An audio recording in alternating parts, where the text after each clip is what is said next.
No, it is not exactly. If you look at our Shantinagar terminal, it can take care of nearly 40 buses at a time. And in addition to that, we have also provided few bus bays for KSRTC and other state transport services like Tamil Nadu state transport service buses. We do not have any shortage of bus bays in all these 10 What TTMs. about there are no proper markings and no proper exit and entry points? Yes, initially you were right that when it was inaugurated, the marking probably was not adequate. Now, in fact, if you look at our Shantinagar TTMCs, you can see the clear markings, clear display of the routes, etc. in all the bus bays which are available there. Is it true in some bus terminals the entry and the exit points are the same? No, one or two could be like that. We have not provided the common entry exit. It is actually, there are some issues to be sorted out in a couple of TTMCs. Not that it is common for both entry and exit. There are some issues which we are at it. Coming to school buses, we find many parents are still dropping and picking up children just because there are no adequate number of buses. And two, some mini buses are very unsafe. Autos carrying school children is scary. You know, I have seen that. Yes. Do you have an efficient plans for schools? No, if you look at the school management, some of the school managements have already taken our chartered services. Whenever they ask for the chartered service from any particular area, we are at it and we are providing. And we are not saying no to any school management when they come with a proposal for providing chartered service to their school. And we have absolutely no problem in providing any number of buses. But if you look at the students who are traveling without the management hiring a particular bus for their specific use, probably there could be some issues like it may not be available at the appropriate time in few areas. We have taken adequate care to provide sufficient number of buses in all the areas for school children. If you look at the number of school children who are traveling, school children as well as the college children, the number is very high. Our revenue from this bus passes only, which only gives us 25% from these school-going children, it is more than 30 crores per year. And you must be knowing that these children who are studying up to 7th standard, they are totally exempted from the payment of any the fare. So they students are just issued, up to 7th standard? They are just given yearly pass for 10 months period by collecting only a service charge of 100 rupees. From 1st to 7th standard, for 100 rupees you can travel free? He can travel free throughout the year, that is for a period of 10 months. Because the other 2 months he will have holidays. We don't expect the children to travel for attending their classes during that period. Other than that, up to 7th standard, the children are given free passes. So one pass, if my child gets for 100 rupees, yes, he or she can travel in a bus free of charge from 1st standard to 7th standard. In a particular route. In a particular route. Fine. There is one question from Dr. Ashwin Mahesh, yes. Knowing him. He says each year BMTC needs to add 800 buses just to keep up with the demand. About 300 buses needed to serve new population and 500 to replace old buses. He has studied, of course.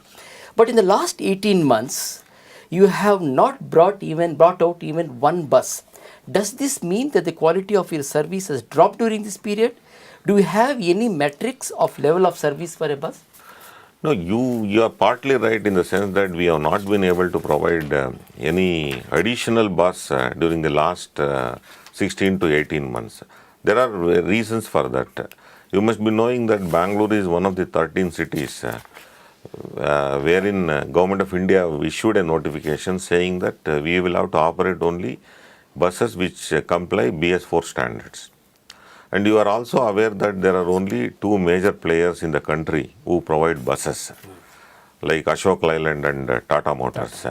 So they were not ready with this BS4 model. So last year there was difficulty in procuring BS4 compliant buses. And now they have come out with the BS4 model. And we have already placed orders with Tata Motors after the competitive bidding for 600 vehicles. So now I think probably from August onwards, we start getting chassis. And by another 3-4 months, I think quite a few buses will be on road. So there had been a break for Yeah, 1.5 yeah. years. This is yes. So This Dr. is mainly Ashwin Vash because is right then. yeah, it is mainly because of non-availability of we can't procure BS3 standard vehicles because the registration is a problem, and we will be totally defeating the very purpose of the notification issued by the government of India, because they are looking at better emission standards for cities like Bangalore. There is one more question from one Mr. Muralidhar Rao. Yes. He says the press has quoted you as saying that you would like to try out the bus priority system put through CISTUP, CISTUP, Yes. and Praja, PRAJ, as a pilot for the old airport road soon. How soon will that be? Yeah, you are right. Recently, in fact, I took a ride from Majestic up to ITPL on a particular route. We call it as 335E. It's a priority line. It is not exactly, it is different from BRTS, where in BRTS you have a dedicated lane wherein no other vehicle is allowed on that particular lane. In priority lane, we have studied that it is comfortable, reasonably comfortable, I will use the word reasonably comfortable to operate the buses on the priority lane. The idea is that wherever there is adequate corridor, road corridor, we will be providing, we will be making the vehicle, our BMTC bus, to use that corridor. And wherever it is not possible to have, there will be mixed movement. They will be mixing with other vehicles. And as a result, most of the places, and we are in touch with the traffic police, to give preference to the buses during traffic junctions where signals are installed, to give preference to the BMTC buses, depending on the buses which are waiting What in the has queue. been the response from the traffic police? No, they are quite positive about it, and we had 1 or 2 rounds of discussion. And today, in fact, we have a meeting with DULT people, and Commissioner DULT is also participating in the meeting, and probably we will come out with a workable plan to be implemented shortly. I expect that this will be in operation on an experimental basis initially, because we will have to look at segregating this lane wherever the corridor width is sufficient. Probably in a month or so it should be in operation.